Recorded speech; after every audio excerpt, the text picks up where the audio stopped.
Um dos deveres cristãos mais negligenciados: buscar a realidade. É muito comum ouvirmos no meio cristão expressões como "o mundo é uma ilusão" ou "não viva de ilusões".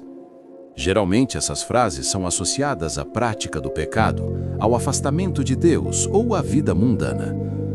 Mas vamos agora tratar a palavra ilusão em um sentido mais preciso. O que é ilusão? Ilusão é uma falsa percepção, uma crença ou interpretação errônea que faz algo parecer real quando não é. Ela distorce a realidade, engana os sentidos e a mente, criando esperanças infundadas ou interpretações equivocadas. Em resumo, ilusão é a distorção da realidade. Seu oposto é a realidade. E o que é a realidade? A realidade é a verdade. E quem é a verdade? O próprio Jesus Cristo declarou: "Eu sou o caminho, a verdade e a vida". Logo, tudo aquilo que se afasta da verdade se aproxima da ilusão. A Bíblia afirma em João 8, versículo 44, que o diabo é o pai da mentira. A mentira é exatamente o oposto da verdade. Se Cristo é a verdade, então a mentira é tudo aquilo que distorce, obscurece ou substitui essa verdade. Por isso, em diversos momentos, Jesus nos chama a sair da ilusão e a buscar a verdade. Um dever cristão esquecido. Aqui está um dever cristão muitas vezes negligenciado: buscar a realidade, buscar a verdade, aprender a discernir corretamente o mundo. Mas surge uma pergunta fundamental: como acessar a realidade? Para buscar a verdade, precisamos compreender pelo menos sua estrutura. E aqui entra um ponto essencial que muitos ignoram: o papel da linguagem na percepção da realidade.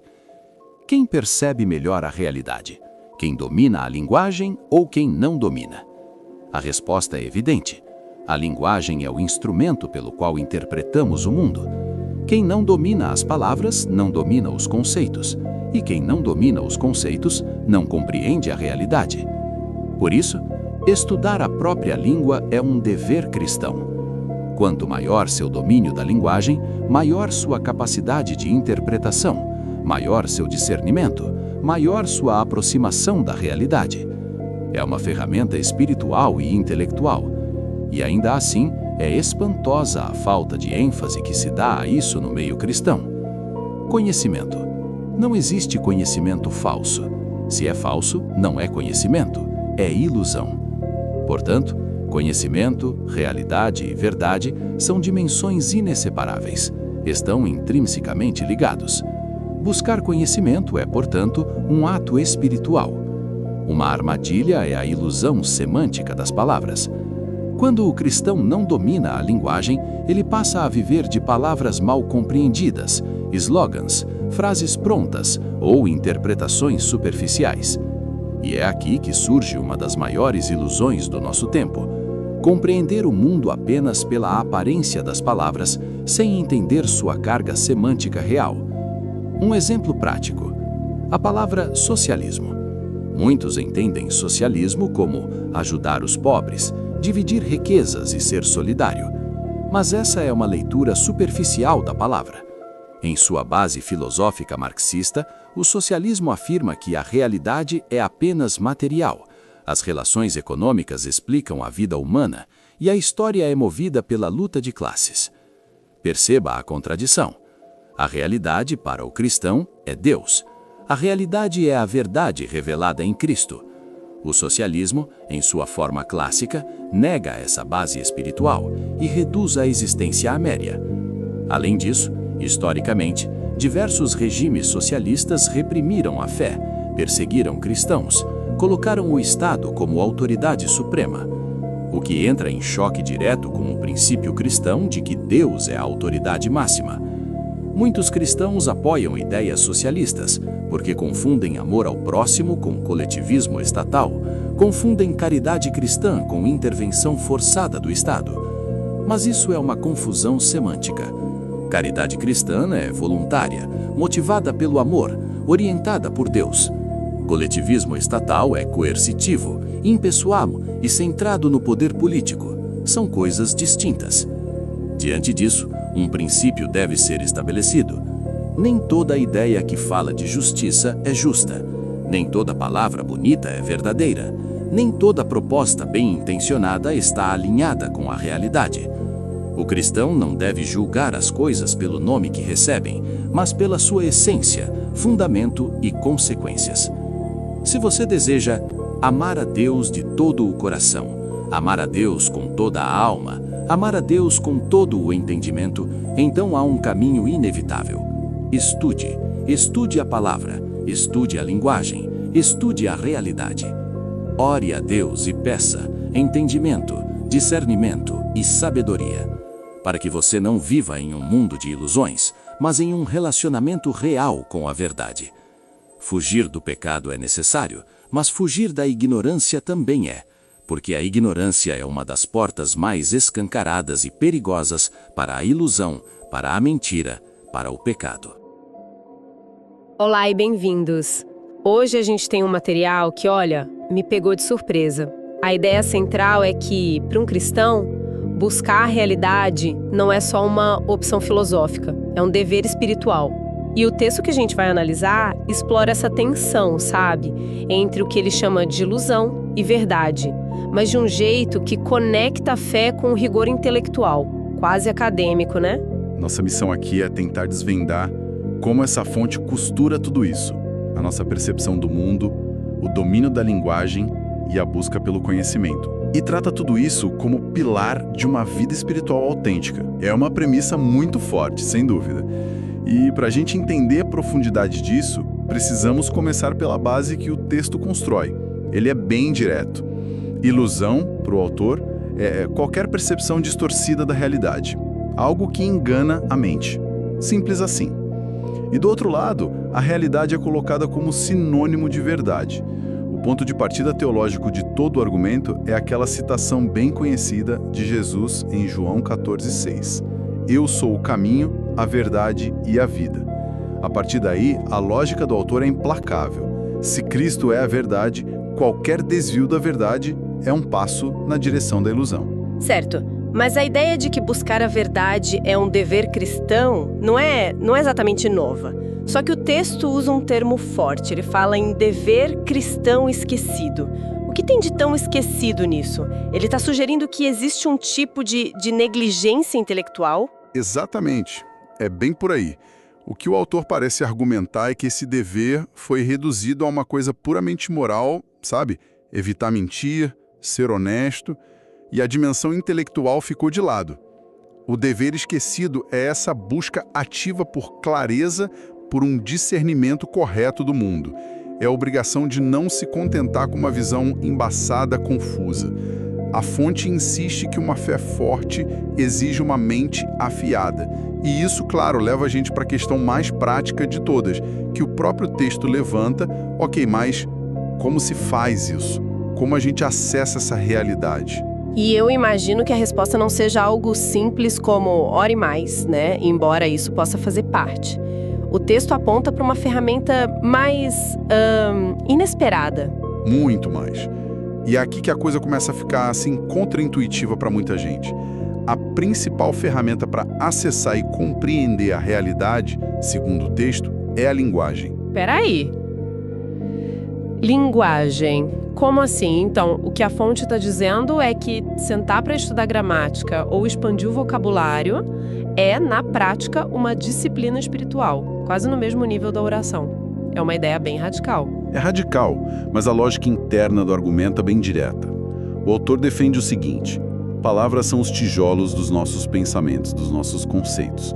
Se os tijolos são ruins, tortos, a estrutura toda do nosso pensamento fica frágil. Quem não domina as palavras não domina os conceitos. E quem não domina os conceitos não compreende a realidade com precisão. Fica à mercê de impressões vagas, sabe? O fascinante é isso. Nessa linha de pensamento, estudar a própria língua vira um ato de devoção intelectual. É afiar a ferramenta que Deus nos deu para pensar. Eu entendo a lógica, mas parece uma barreira de entrada muito alta. Quer dizer, a fonte sugere que alguém com vocabulário limitado ou com menos educação formal tem, por definição, um acesso mais limitado à verdade espiritual. Isso soa um pouco determinista, não? É uma excelente objeção. E o texto aborda isso ainda que de forma indireta. Não se trata de um elitismo, sabe? Mas de um chamado à responsabilidade. Dentro da capacidade de cada um. A questão não é ter o vocabulário de um filósofo. É buscar clareza e precisão com as ferramentas que se tem. E sempre tentar aprimorá-las. É sobre não se acomodar na confusão. É uma luta contra a preguiça mental que, na visão do autor, é tão perigosa quanto a preguiça espiritual. E os benefícios que ele lista são diretos. Maior capacidade de interpretação, maior discernimento e, no fim, uma aproximação maior da realidade. Certo, então a linguagem é a ferramenta, a matéria-prima que a gente usa para construir a nossa percepção seria o conhecimento. Mas aí vem um problema. E se essa matéria-prima estiver estragada? É aqui que o texto faz uma afirmação bem forte, né? E uma afirmação categórica. Quase um soco na mesa. O autor escreve, e eu cito: não existe conhecimento falso. Se é falso, não é conhecimento, é ilusão. Para ele, o termo conhecimento falso é uma contradição. É como dizer escuridão luminosa. Conhecimento, por definição, é a apreensão de algo real, de algo verdadeiro. Qualquer outra coisa que se pareça com conhecimento, mas que venha de premissas falsas, é só uma ilusão bem vestida. E essa distinção é crucial, porque ela eleva a busca pelo conhecimento a um ato sagrado, uma forma de adoração. E o oposto disso, se contentar com a ilusão, seria então um grande perigo. É daí que vem o conceito que ele desenvolve em seguida. Exatamente. É o que ele chama de ilusão semântica. Essa é a armadilha que nasce da negligência com a linguagem. O autor descreve esse estado como viver de palavras mal digeridas. É a pessoa que funciona com base em slogans, frases de efeito, jargões, conceitos que ela nunca parou para definir de verdade. Ela reage à música emocional de uma palavra, sabe? Justiça, liberdade, amor, mas sem entender a letra, o significado preciso, a história daquela palavra. É como ter uma reação alérgica a uma palavra sem saber o que ela significa? Ou se apaixonar por outra? Perfeito. É uma reação puramente emocional, superficial, e a pessoa se torna, segundo o texto, extremamente vulnerável à manipulação e ao auto-engano. Ela acha que está defendendo uma coisa nobre, quando na verdade pode estar apoiando algo totalmente diferente, simplesmente porque falta precisão conceitual para dissecar as ideias. A ilusão semântica é esse pântano onde a confusão floresce. Ok, até aqui a gente está num campo bem filosófico, o que é fascinante. Mas como isso funciona na prática? A fonte dá algum exemplo concreto para a gente não ficar só na teoria?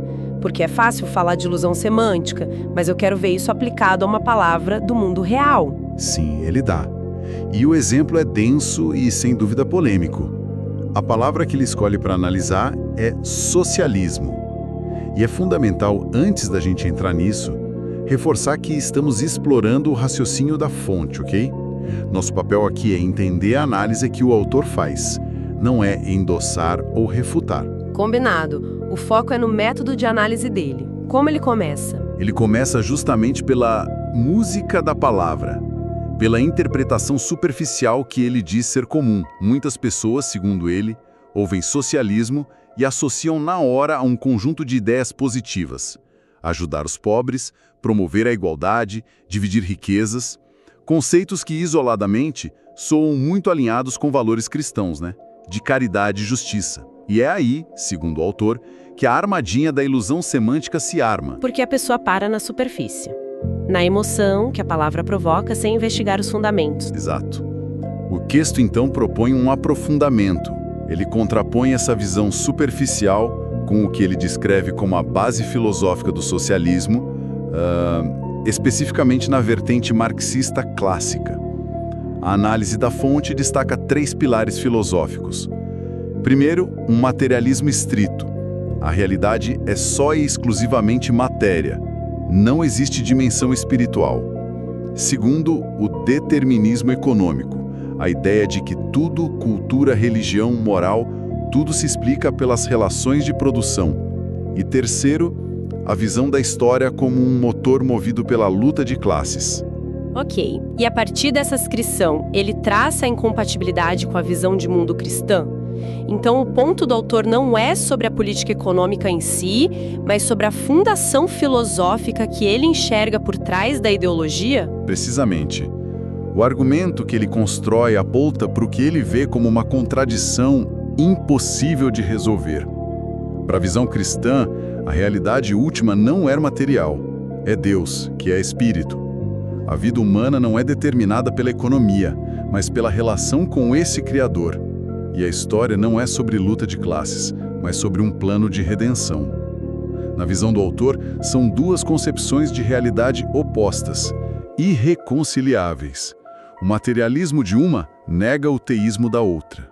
E o raciocínio não para na filosofia, ele também vai para uma análise histórica, certo? Sim, ele adiciona uma segunda camada, baseada na história.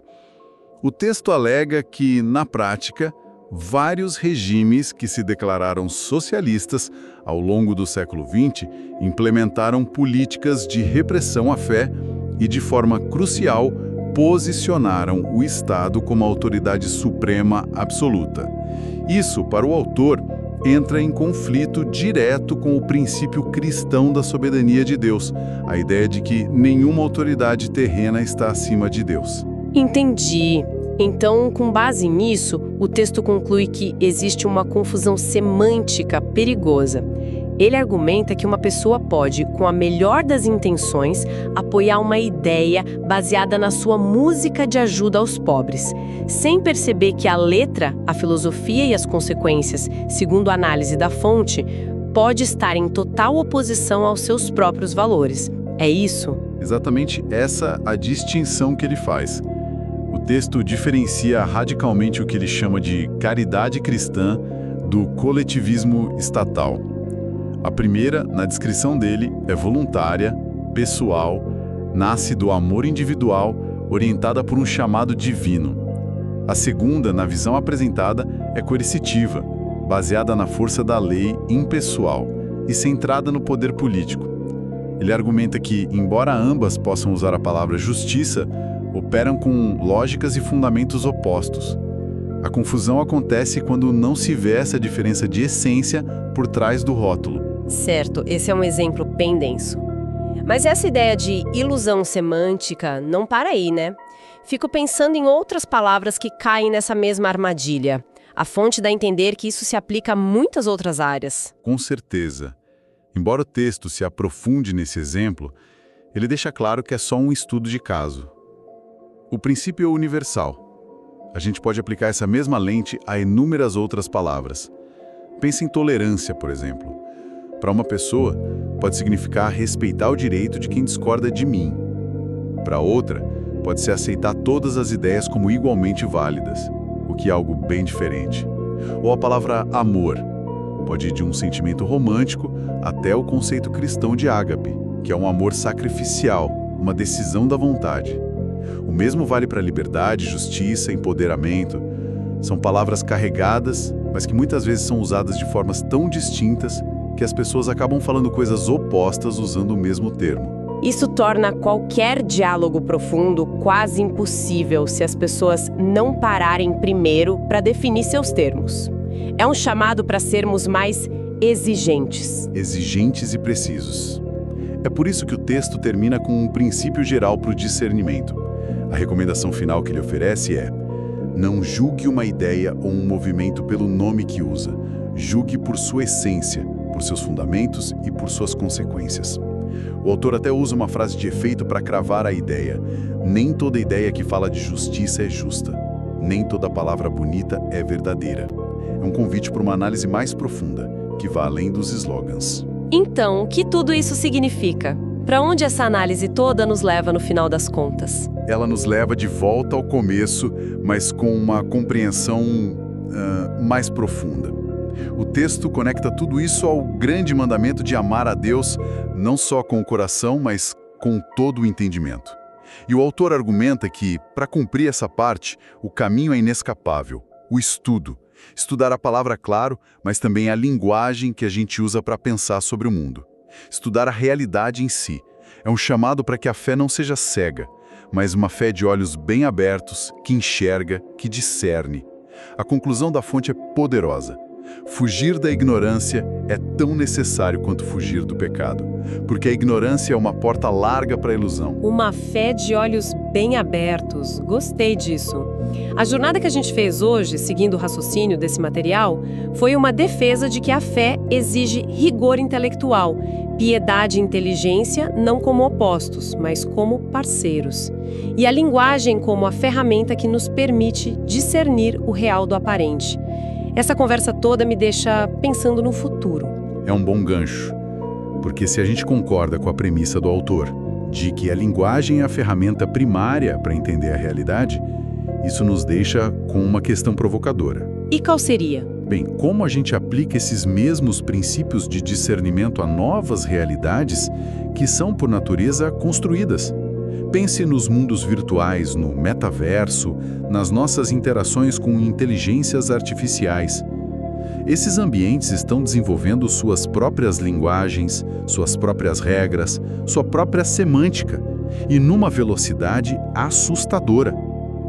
A questão que fica para a gente refletir é: como discernir a verdade dentro de um ecossistema que é, por definição, inteiramente artificial?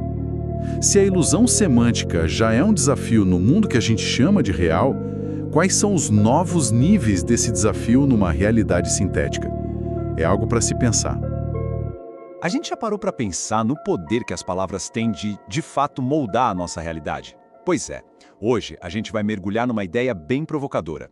A de que dominar a linguagem não é só uma habilidade, mas, segundo a fonte que analisamos, um dever espiritual fundamental. Vamos tentar entender essa conexão. Olha, no meio cristão, é muito comum ouvir essa frase, o mundo é uma ilusão. Geralmente ela quer dizer pra gente não focar nas coisas que passam, né? Pra gente focar em Deus. Mas e se esse conceito de ilusão for algo bem mais profundo do que a gente imagina? Então fica a pergunta: o que essa palavra, ilusão, realmente significa? O que é de verdade viver numa percepção toda distorcida da realidade? Essa é a questão que vai guiar toda a nossa exploração de hoje. E para responder isso, nosso roteiro vai ser o seguinte, olha só. A gente começa com um dever cristão, que a fonte aponta como esquecido. Depois vamos definir o que é essa batalha entre realidade e ilusão. Aí a gente vai ver como a linguagem é a grande chave de tudo, analisar como as palavras podem ser uma armadilha e, por fim, descobrir o caminho para a verdade. Tudo começa com a premissa central da nossa fonte. Então vamos lá. Seção 1, um dever cristão esquecido. A busca pela realidade. A ideia principal é essa aqui, buscar ativamente a realidade, sabe? Aprender a enxergar o mundo com clareza não é só uma opção. De acordo com a nossa fonte, é um dever cristão fundamental. Um dever que, muitas vezes, a gente acaba esquecendo. Mas para entender esse dever, a gente precisa primeiro definir os termos, né? Então a gente entra agora na seção 2, que é a base de todo o argumento. Realidade contra a ilusão, o campo de batalha espiritual. De acordo com a fonte que a gente analisou, a ilusão é exatamente isso, uma percepção falsa que distorce a realidade. É o que engana nossa mente, os nossos sentidos e nos leva a tirar conclusões erradas sobre as coisas. A realidade, por outro lado, é o oposto direto. É a verdade em si, pura, sem distorção nenhuma. E claro, no contexto cristão, essa ideia de verdade tem um centro muito claro. A fonte faz questão de nos lembrar das palavras do próprio Jesus Cristo, que se define como o caminho, a verdade e a vida. O cenário, então, fica bem claro. De um lado, a gente tem a verdade, personificada em Cristo. Do outro, a mentira, que a fonte associa à figura do diabo, citando a passagem de João 8,44. É uma batalha espiritual mesmo, entre o que é real e o que só parece ser. Isso nos leva ao ponto de virada da nossa análise. Seção 3. A linguagem, a chave para perceber a realidade. A grande pergunta, então, é: se a realidade é a verdade, como é que a gente faz para acessar essa realidade? Como é que a gente consegue se afastar das distorções e de todas as ilusões? A resposta da nossa fonte é surpreendente e muito poderosa. A chave é a linguagem. E aqui a gente vê a progressão lógica da coisa. A fonte argumenta que o caminho é este. Primeiro, dominar a linguagem. Isso nos dá acesso aos conceitos. E conceitos claros, por sua vez, revelam a realidade. É um processo, um passo de cada vez.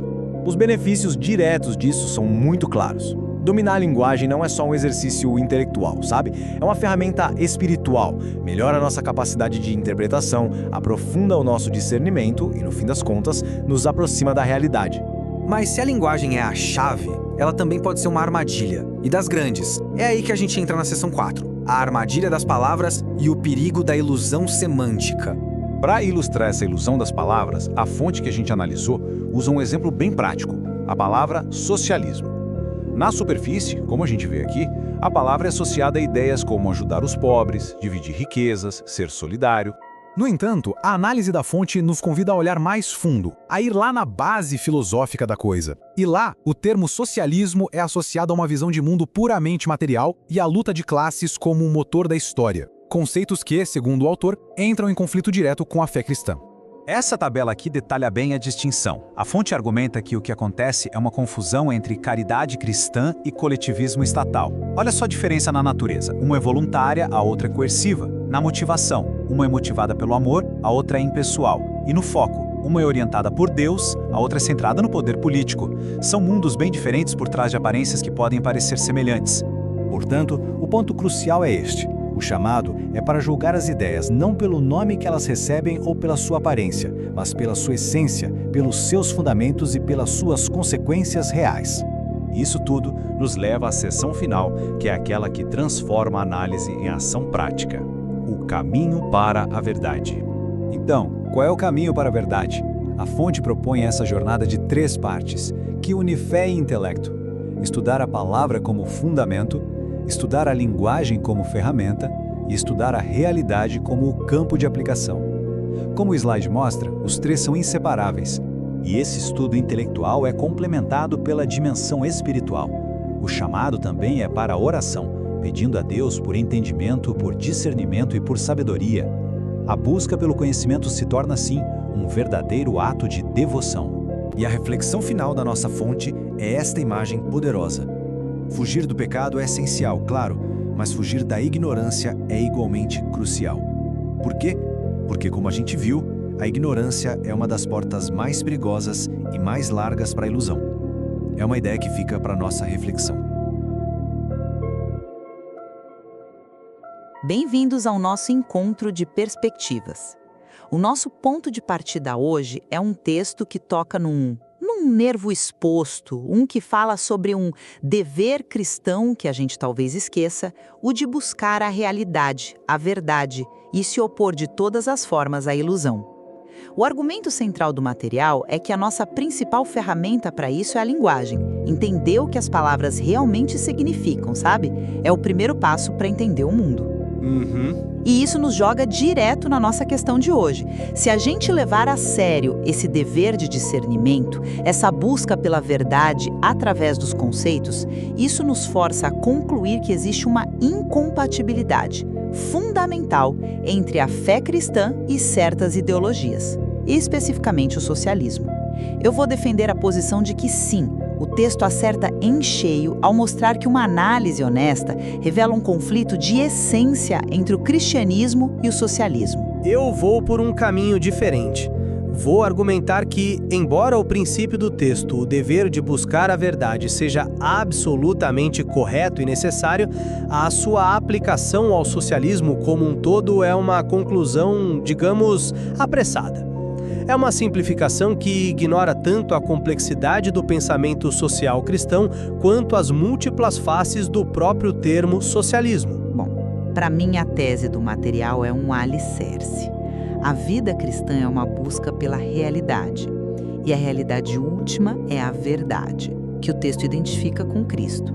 Qualquer coisa que nos desvie disso é, por definição, ilusão.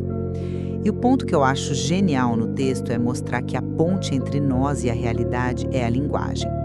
Ele diz que quem não domina as palavras não domina os conceitos. E quem não domina os conceitos simplesmente não entende o mundo em que vive. Essa pessoa vive de slogans, de palavras de ordem, de aparências. O exemplo do socialismo que o texto usa é perfeito para ilustrar isso. Na superfície, a palavra soa bem, né? Ela evoca imagens de justiça, de ajuda aos pobres, de comunidade. Mas o texto nos chama a ir mais fundo, a olhar a essência. E a essência filosófica do socialismo, em sua origem, é materialista. É uma visão de mundo que diz que a única realidade é a matéria, que a história é movida pela luta de classes e que a dimensão espiritual, que é o centro da fé cristã, simplesmente não existe ou não importa. E se a gente olha para a história, para os regimes que se autodenominaram socialistas, o que a gente vê? Perseguição à fé, o Estado colocado no lugar de Deus, a história confirma a tese. E é aqui que o texto, para mim, acerta em cheio. Ele traça uma linha no chão e diz: uma coisa é você, por amor, dar o seu pão. Outra, completamente diferente, é o Estado tomar o pão do padeiro à força e distribuir. Chamar as duas coisas de cuidado com os pobres é a grande confusão, a tal ilusão semântica que nos cega. Olha, eu concordo 100% com o ponto de partida. O dever de discernir, de não se deixar levar por slogans, de fugir das ilusões semânticas, isso é crucial. O texto está certíssimo ao dizer que a ignorância é um perigo imenso para a vida espiritual. Mas a minha preocupação é que, no esforço de desmascarar uma ilusão, o texto acaba criando outra, a ilusão da falsa simplicidade. Ele pega um conceito gigante, complexo, com mais de um século de história e debates, como o socialismo, e o reduz a uma coisa: sua base filosófica marxista e seus exemplos históricos mais trágicos e totalitários. Mas o próprio texto nos adverte a não julgar as coisas pelo nome que recebem, mas sim pela sua essência. A minha pergunta é: por que então aplicar um rótulo único e condenar tudo o que ele pode significar hoje em dia? De justiça social, seguro-desemprego, saúde pública universal, educação acessível, coisas que alguns imediatamente rotulam de socialistas, sem com isso aderir 1 milímetro que seja a filosofia materialista de Karl Marx. A análise do texto, a meu ver, comete um erro ao não fazer uma distinção vital. A diferença entre aderir a uma ideologia filosófica completa e apoiar ações práticas específicas que, na verdade, se alinham muito bem com os princípios cristãos de cuidado com os mais vulneráveis. Certo, eu entendo essa lógica. Mas o que me preocupa nesse raciocínio é que ele parece ignorar o alerta principal do texto. Não é uma questão de rótulo, é uma questão de DNA filosófico. O texto nos chama a julgar pela essência e pelo fundamento. E o fundamento do socialismo clássico, aquele que de fato moldou a história e a teoria política do século XX, é o materialismo. Tentar criar uma versão light, uma versão social-democrata, que pega só a parte boa de ajudar os pobres, é cair exatamente na armadilha da superficialidade que o material condena. É como tentar pegar os frutos de uma árvore venenosa e dizer: ah, mas eu só quero os frutos, não me importo com a raiz. Não funciona assim, sabe? As ideias têm consequências. Não dá para desvincular as consequências históricas terríveis de uma ideia de seus fundamentos filosóficos. Mas quem define essa essência de forma tão monolítica? É o Marx de 1848. O socialismo, como corrente de pensamento, não evoluiu em 170 anos. O texto nos adverte a não viver de palavras mal compreendidas, e a minha provocação é: será que insistir numa única definição histórica, ignorando toda a diversidade e evolução do termo, não é também uma forma de má compreensão? Hoje, em muitas democracias ocidentais, o debate sobre sistemas universais de saúde ou redes de segurança social é frequentemente sequestrado por esse rótulo de socialismo, mas essas políticas não têm nenhuma conexão com o materialismo dialético. Elas nascem de outras tradições, inclusive cristãs. O verdadeiro discernimento que o texto pede não seria justamente o trabalho de analisar cada proposta, cada política, individualmente, à luz dos princípios cristãos de dignidade e justiça, em vez de simplesmente aplicar um carimbo de rejeitado com base num rótulo que hoje é polissêmico e historicamente carregado? Espere um pouco. Quando você fala em analisar cada proposta, você está sugerindo que a gente pode pegar as ferramentas de um sistema de pensamento e usá-las sem ser afetada pela visão de mundo que forjou essas ferramentas? Estou sugerindo que as ferramentas não pertencem exclusivamente a um sistema de pensamento. A ideia de que a comunidade tem uma responsabilidade pelos seus membros mais fracos não é uma invenção socialista, é um princípio que a gente encontra na Bíblia. A questão é a implementação prática, e aí sim o discernimento é chave. Ok, vamos levar isso para o campo prático, então. A caridade versus a ação do Estado. Para mim, essa é a linha divisória mais clara que o material apresenta e que não pode ser relativizada. Ele é explícito. A caridade cristã é voluntária, nasce do amor, é uma resposta pessoal ao chamado de Deus. O coletivismo estatal, por outro lado, é coercitivo. Ele é impessoal, anônimo e se baseia no poder político, na força. São, como o texto diz, coisas distintas. Quando o Estado toma à força os recursos de uma pessoa para dar a outra, e isso é chamado de justiça social ou amor ao próximo, estamos diante da confusão semântica em seu estado mais puro. Uma coisa é eu, por amor a Deus, decidir dar o meu pão. Outra, completamente diferente, é o Estado, com o monopólio da força, tomar o pão do padeiro para distribuir. A primeira é uma virtude pessoal. A segunda é uma política de poder. Chamar as duas pela mesma palavra, cuidado, é a ilusão que nos impede de ver a diferença abissal na natureza desses dois atos. É um argumento poderoso, sem dúvida. Mas já considerou que essa distinção tão nítida pode ser, na prática, uma falsa dicotomia? A fé cristã não se manifesta só em atos individuais de caridade. Ela também nos chama a buscar uma polis, uma cidade, uma sociedade mais justa. Aí entra, por exemplo, a doutrina social da Igreja, que é basicamente o corpo de ensinamentos católicos sobre a vida em sociedade. E ela traz conceitos complexos, como a função social da propriedade, que significa que ter uma propriedade não te dá o direito absoluto de fazer o que quiser com ela. Ela tem um propósito que serve ao bem comum. Ou o conceito do destino universal dos bens, que diz que os recursos da terra foram criados para todos. Mas esses conceitos não justificam a coerção estatal. Eles são um chamado à consciência do proprietário, não um cheque em branco para o governo confiscar. Exato. Mas eles abrem a porta para pensar em estruturas, em sistemas econômicos e sociais complexos como os nossos, advogar por leis que protejam os pobres, que garantam salários justos, que ofereçam acesso à saúde para quem não pode pagar. Isso pode ser uma expressão em larga escala do mandamento do amor ao próximo. Não se trata de substituir a caridade pessoal. De forma alguma, trata-se de complementá-la. A caridade individual cuida do homem ferido na beira da estrada de Jericó.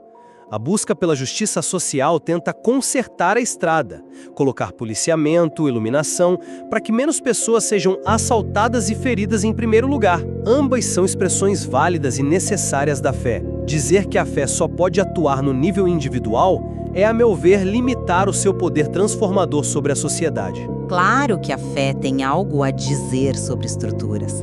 Ela deve denunciar estruturas de pecado. Mas a solução para uma estrutura de pecado não pode ser outra estrutura baseada em coerção, rebatizada com um nome bonito. A partir do momento que você aceita a coerção como uma ferramenta legítima de caridade, você abre uma porta que, historicamente, levou a resultados desastrosos. E isso me leva ao ponto que mais me preocupa em toda essa discussão, o risco da ignorância, que é a advertência final do texto. Ele diz que a ignorância é uma das portas mais perigosas para a ilusão. Quando um cristão, com as melhores intenções do mundo, começa a se engajar com ideias de matriz socialista, ele corre um risco imenso, o risco de, por pura ignorância de suas raízes filosóficas, começar a absorver uma visão de mundo que sutilmente diminui a soberania de Deus, que reduz o ser humano a uma mera peça numa engrenagem socioeconômica e que, no fim das contas, transfere a esperança de redenção das mãos de Cristo para as mãos do Estado. O dever de estudar a realidade, que o texto tanto enfatiza, inclui o dever de reconhecer os perigos inerentes a sistemas de pensamento que, em sua origem, foram criados para serem substitutos da religião, não seus parceiros. Eu entendo perfeitamente a sua preocupação com o risco.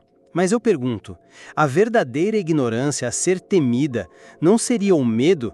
O medo de examinar ideias complexas, o medo de se contaminar que nos leva a criar uma bolha e nos impede de considerar criticamente soluções para problemas reais, como a pobreza e a injustiça, simplesmente por causa de um rótulo? O texto também nos chama a amar a Deus com todo o nosso entendimento.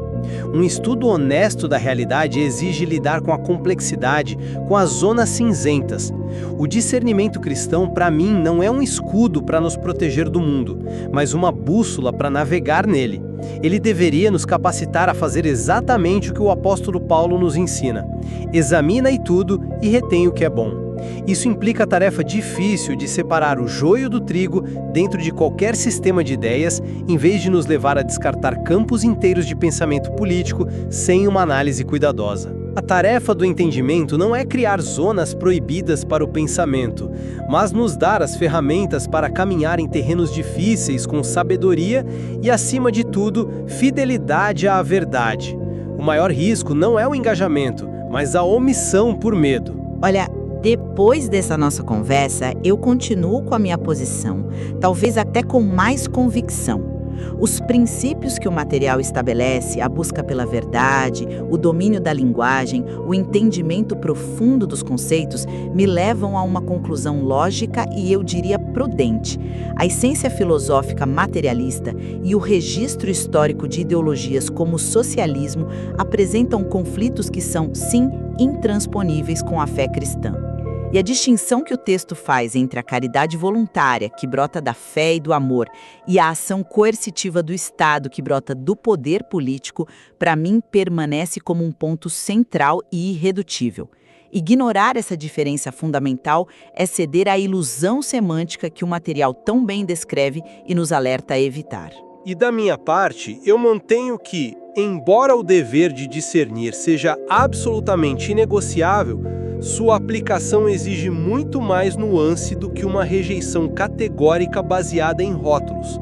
O desafio para o cristão não é se entrincheirar e rejeitar categorias políticas inteiras, mas sim ter a coragem e a sabedoria de examinar criticamente cada ideia, cada proposta, venha de onde vier, para determinar se ela, na prática, promove a justiça e o amor ao próximo de uma maneira que seja fiel à verdade, que é Cristo.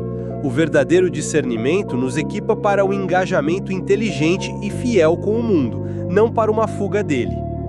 Fica claro que, mesmo partindo de premissas que nós dois aceitamos a importância da verdade, da linguagem, do discernimento, a aplicação desses princípios a um fenômeno tão complexo e carregado como o socialismo nos leva a conclusões bem diferentes. Exatamente.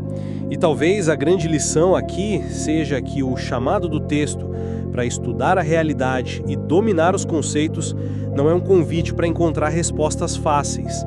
Pelo contrário, é um trabalho que nunca termina, que exige humildade intelectual e diálogo constante. O material nos dá o mapa e a bússola, mas a jornada pelo território complexo da política e da sociedade, essa continua sendo o nosso desafio. Nesta análise, a gente mergulha em um texto que defende o dever cristão de buscar a realidade pela linguagem, focando em como a palavra socialismo pode criar ilusões. Bom, a força da argumentação do texto, que já é bem grande, poderia ser significativamente amplificada ao ajustar o tom. Hoje ele é mais declarativo e poderia ser algo mais pastoral, mais convidativo. É interessante você levantar esse ponto do tom, sabe? Sim. Porque o texto tem uma convicção muito clara, o que na verdade é um ponto forte. Sem dúvida nenhuma. Frases como um dever cristão esquecido ou é espantosa a falta de ênfase que se dá a isso. Elas não deixam margem para dúvida, né? Exato, a clareza está toda ali. Mas aí que mora o desafio. Essa assertividade toda, será que em vez de atrair, ela não corre o risco de criar uma barreira? Exato. Quase como se o leitor estivesse numa sala de aula, sabe? E o professor já tem todas as respostas e está meio impaciente. Essa analogia é perfeita. A convicção não é o problema é como ela é comunicada. Certo. O autor claramente quer guiar o leitor. A questão é, ele é um guia que caminha ao lado ou um que aponta o dedo lá de cima? A abordagem atual pode fazer com que um leitor bem intencionado, que está buscando entender, se sinta mais repreendido do que acolhido. E no momento em que ele se sente julgado, a mensagem já não entra. Entendi. Então a questão não é diluir a mensagem, mas sim mudar a postura. Ser firme na tese, mas não impositivo na entrega. Exatamente isso. A sugestão é reformular algumas passagens para criar um senso de jornada compartilhada. É uma mudança sutil, mas, olha, poderosa.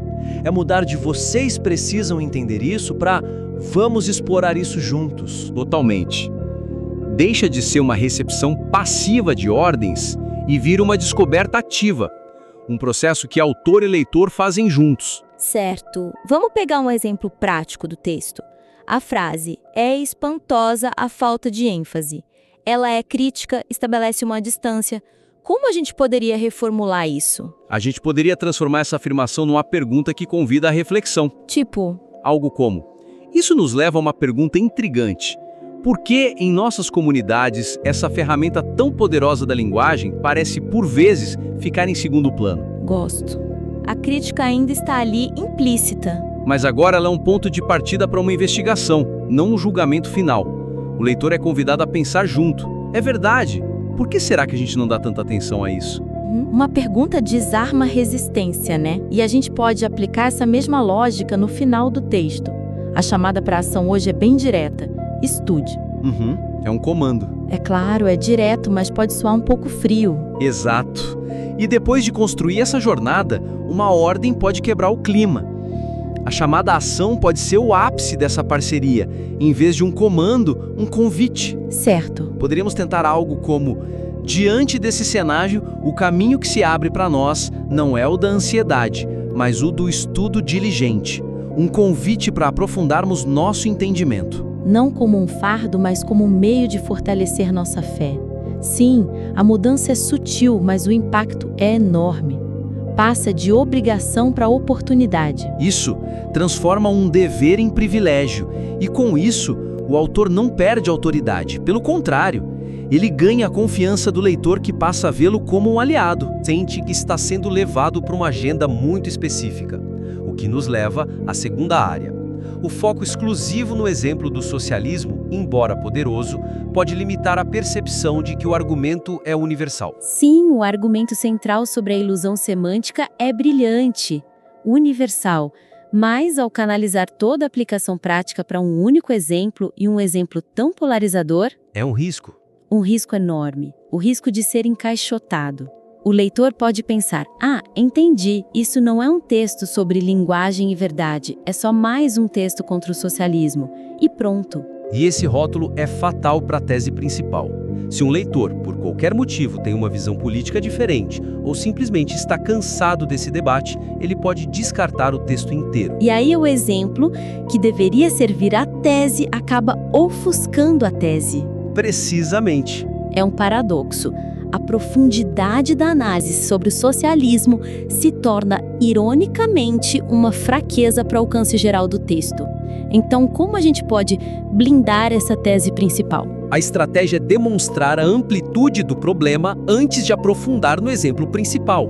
É como um médico que mostra um panorama geral da saúde antes de focar num órgão específico. Ou seja, introduzir brevemente outros exemplos de ilusão semântica. Exato. Certo. E que tipo de exemplos funcionariam bem? Precisam ser palavras comuns que o leitor reconhece.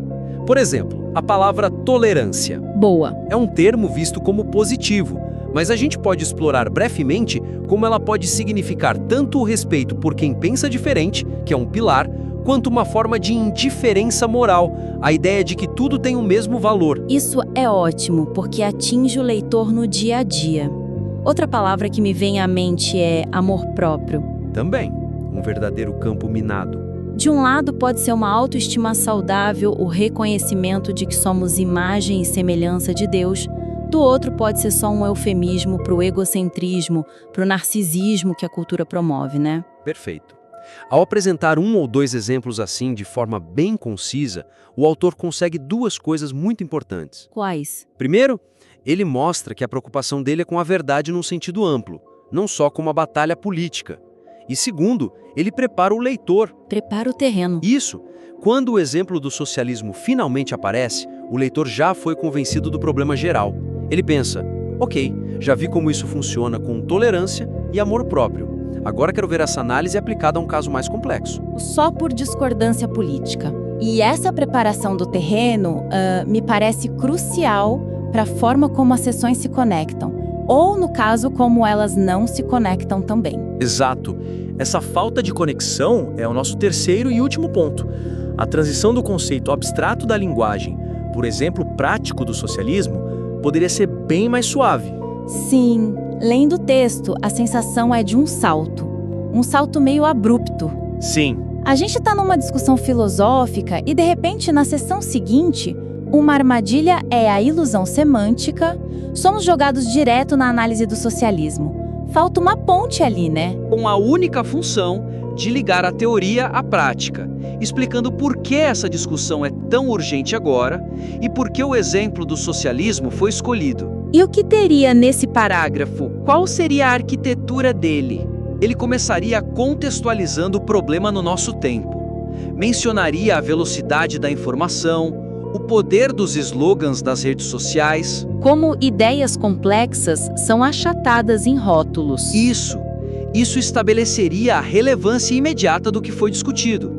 Mostraria que o discernimento semântico não é um luxo intelectual, mas uma ferramenta de sobrevivência espiritual. Certo, consigo visualizar. Seria algo como: em nosso tempo, somos constantemente bombardeados por palavras e slogans criados para evocar emoções imediatas, muitas vezes ofuscando o verdadeiro significado.